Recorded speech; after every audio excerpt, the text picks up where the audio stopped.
Welcome to another episode of The Pickpocket. Here at The Pickpocket, we utilize the NBA category in the Fanduel app to help you win money. Be sure to follow us on Twitter and also be sure to subscribe to the channel if you haven't subscribed to the channel yet. It's very important if you're new to the channel to read this particular page right here. This page is very, very important. Probably the most important page that you're going to see in this presentation. Very important to read this if you are new to the channel. Also, happy Sunday.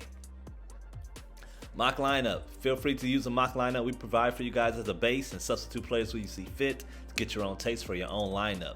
Kobe White has been solid. His salary has went down because he isn't getting the crazy 40 FDP like he once was. However, that 30 FDP is always good enough. Toronto has been kind to point guards lately, and with his minutes and usage being second behind Levine, it should make for a good night. Also, Toronto is coming off a thrashing at the hands of Charlotte.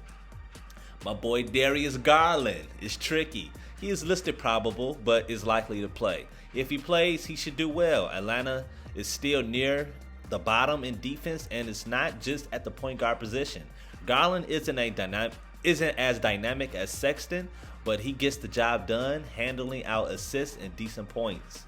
Anthony Edwards had a good night versus Portland in the first game of this back-to-back, and we see no reason he won't repeat. Kevin Porter. Kevin Porter has been amazing since making his return. He is benefiting from no John Wall and dishing assists like crazy. He has also been putting up good scoring numbers. We aren't too confident he would continue that.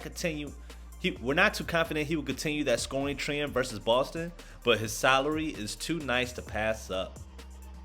Covington is just a solid option.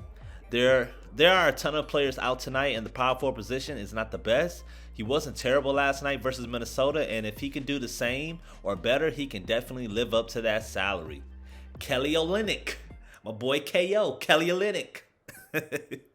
My boy KO is cheap and benefiting from no Bam. His minutes are up and his production as well. Vooch will probably get the better of him, but he should see enough minutes to hold his own. My boy KO. All right, core 5 lineup. You got Kemba, Leonard, Powell, Young, and Patton.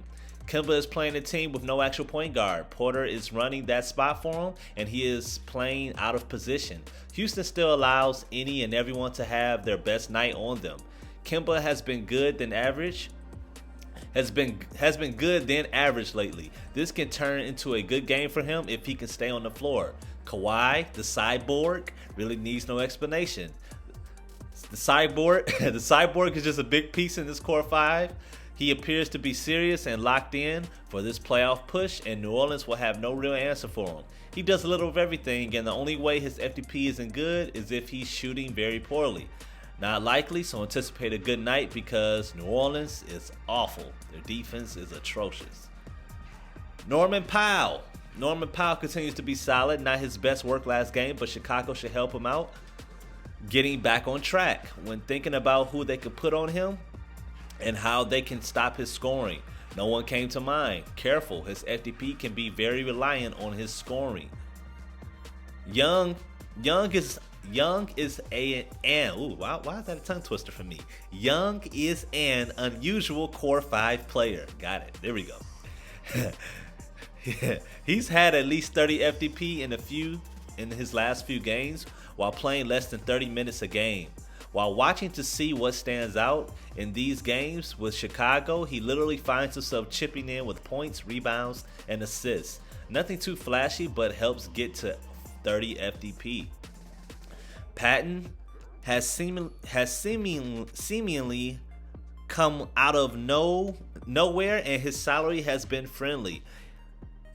It's worth the look if you are spending high on other positions. He does a little of everything with their current roster situation. Stop what you're doing right now. Subscribe to the channel. I already told you guys I got the Naruto bag in the closet. We've been doing well, so I don't gotta get the Naruto bag. But let's get the subs up. Let's get the engagement up. And I promise you, I won't get the Naruto bag, and I won't go hunt for anybody. So please, let's just continue the good work. We've been doing really well lately. Stop what you're doing right now and you can either pull out your cellular device and take a picture of this particular page, because the definitions of these symbols are very important and they're going to do a lot of the explaining for you for the rest of this presentation. So you can just take a picture with your phone, or you could just rewind the video. Cheat sheet: best performer lineup. Players we believe will have the best night at their position. This is not a mock lineup. Cheat sheet: value lineup. Players under 5K, except Dragic. These are guys who should be expected to reach at least 20 FDP. Anything less is an unfortunate loss, because these are value players. Anything over 25 FDP is playing above their value, and this is not a mock lineup. This is the end of the presentation. Be sure to give us a thumbs up, because it definitely helps us out. Please leave any comments or concerns you may have, and please subscribe to the channel if you haven't subscribed to the channel yet. And thank you for choosing another episode of the Pickpocket DFS.